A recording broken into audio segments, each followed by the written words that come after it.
banjir menjadi satu langganan juga yang perlu kita pikirkan gitu ya untuk di Buleleng ini. Mungkin dari Kak Arya dulu kita bahas bagaimana untuk saat ini ya.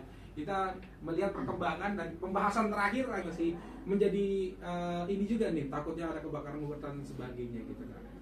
Untuk di kawasan desa gitu ya.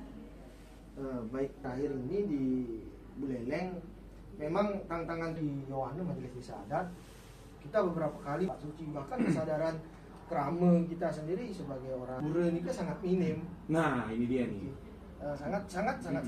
Ya, jadi untuk dari pemuda sendiri mungkin saya setuju ya apa yang disampaikan oleh kakaknya tadi, bahwa kesadaran masyarakat itu terkait peduli terhadap lingkungan itu masih kurang gitu. Lihatnya sih begini ya, bahwa kan konsep yang kita miliki itu sudah sangat adiluhung sekali. Hanya persoalannya menerjemahkan menjadi sesuatu yang praktis dalam kehidupan kekinian itu yang memang masih belum maksimal oleh